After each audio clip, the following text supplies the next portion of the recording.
I think by maintaining a positive self-worth, recognize the difference you make.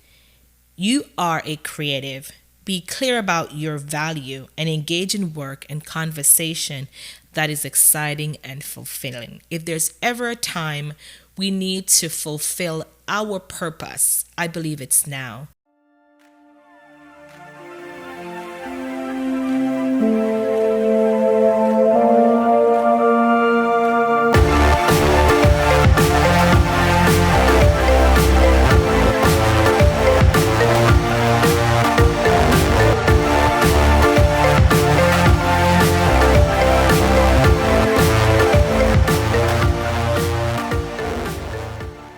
Hey, what's up, guys? Thank you for taking the time to be with me today. I wanted to take this podcast just to kind of talk about myself a little bit, not too much, and also talk about a conversation I had with a friend today. She had a couple of questions, and I thought it was weird because we've known each other for so long, but at the end of the conversation, I understood why she was asking me what she did. So, where do I begin? Born in Jamaica, migrated to the US as a teenager, left my mom and dad and my siblings, my family, immediate family home in Jamaica, coming to the United States, going to school, and kind of learning to navigate that on my own. Met some great people along the path who was just positioned to be there for me and to give the support that I needed in a new foreign country. Did college for a couple of years. Then, my high school sweetheart, Dwight, my husband, for over 15 years, we kind of stayed in communication. We were still dating while I was in college. And then after college, it was either going back home to Jamaica, really, or staying here. And so I decided to stay here. Where I am today, I'm a wife, I'm a mom, and I'm proud to say that everything that happened in between that, and even where I am now, has shaped why I'm doing this podcast and why I wanted to share, and what has been laid on my heart for this conversation today. So my girlfriend, she called me and she was asking me, how did I know that Dwight was the one? How do we make it to 16 years of marriage, 25 years of dating? Because I feel like I've been married for 16 years, but I'm always trying my best to date him, even with the challenges, even with the ups and downs, even with the highs and lows that I've experienced down through the years. It wasn't easy, but I'm still here. So she said to me, how do I know that Dwight was the one? And how do I know that he loved me? And I remember back in high school we met, you just know. And for me, I knew Dwight was the one. For him, took a little bit of convincing, guys. But even in the process of us getting to know each other, one thing I realized that Dwight always made me feel was that I was valuable. He wanted me to know that I was important. There were times when, as a female, you want to get that affection. You want to know, does he like me? What is he thinking? But that wasn't the case. He always wanted me to be confident. He always told me, Rose, you have to know your self-worth. And over the years, I understand now what he meant then.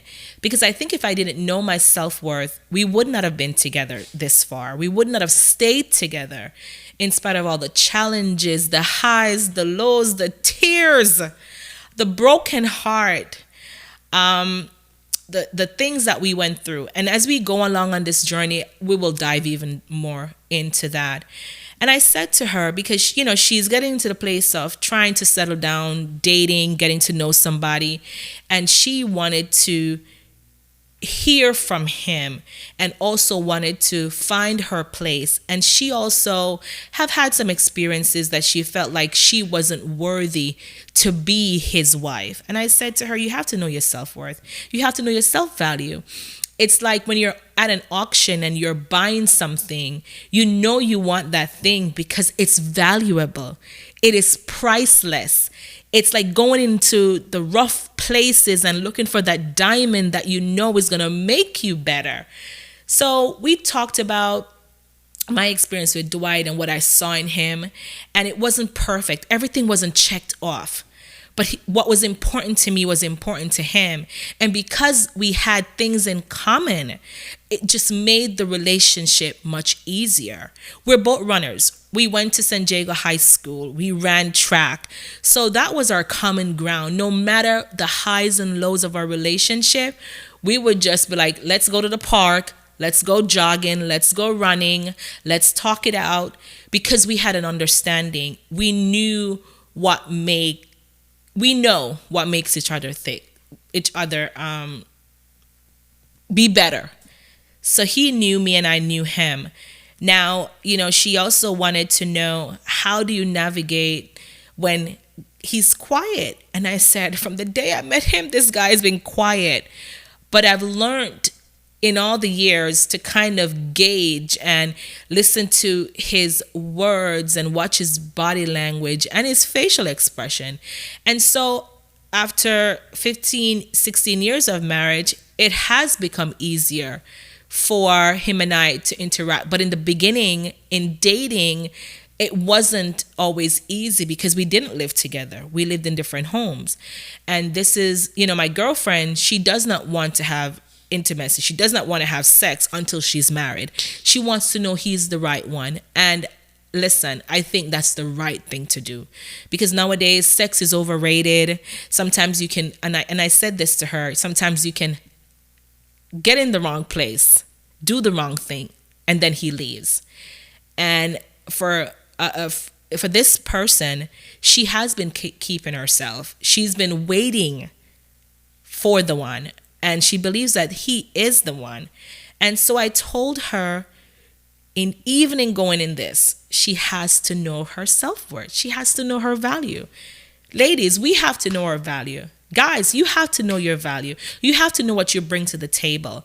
And, another part of it that I thought was really important that I shared with her was, my mom always talked about a Proverbs 31 woman. A Proverbs 31 woman, she knows how to set her house in order. That's the summarization of it all. Read it when you can. But I think that a lot of times we will hear females say, well, I'm his this, I'm his that. All of that, it is important. But until you know your self-worth and your value and what you bring to the table, she will never value you. I also told her one of the things that I really loved about Dwight was that he introduced me to his family with a level of respect and love that they never questioned, was there someone else? Is she the one? Is she not the one? In spite of everything. And we were in high school. We were in college. That part of it with his family never changed. A relationship was formed. And it may not be the case for everyone, but I had to tell her my experience. And I think that experience also propelled our relationship to be better. It's not perfect. It's a work every day in progress. But I'm excited because of what we've gone through since high school. I can say that we are better today because of it. There was a lot of things that she asked about, how to be a better wife. And listen, all that you have to just learn as you go. And we'll talk more about that as I invite my husband into the conversation in our next episodes to come. But basically what I wanted to just tell you women, you men, boys, girls, whoever listens to this podcast is to know your worth. You are valuable. You are important. You are priceless. You cannot be bought. for $1. You are invaluable. And so because you are priceless, be the priceless piece that you are. Enjoy life. And whether you're single, married, you're looking to be married, you're divorced, wherever you find yourself, know your self-worth. Be positive. Think on the things that are good and lovely, the things that are pure, the things that are kind, the things that really refresh you. Keep people around you. Be around people that are positive and that would speak life into you, but also will give you their honest feedback and not just be yes, ma'am, or no, ma'am, without giving you, this is what I think or this is what I don't think. And for you as a person, you have to test some things. I think you have to try some things and see what really works for you, because everybody's journey is different. And what worked for me may not work for you, nor it may work for my girlfriend. But because she asked me, I had to tell her what my experience has been. So as I was talking to my friend, I started thinking more about this, and it's kind of saying, what would I write down to my son, my niece, my nephew, my friend, my family, and what would I say to them? And I kind of jot down a little bit of thoughts as they came to my mind. And I said, I think by maintaining a positive self-worth, recognize the difference you make. You are a creative. Be clear about your value and engage in work and conversation that is exciting and fulfilling. If there's ever a time we need to fulfill our purpose, I believe it's now. We've come out of a pandemic, and in all that we've been through, why not do it now? If there's ever a time to do it, it's to fulfill it is now. Some people have lost you because they don't know your value, and that's okay, because you are invaluable. Thank you for listening today to the Younger Me podcast. And if you can, share this with somebody. Like and subscribe and hit the notification bell so that when my next conversation drops, you'll be a part of it.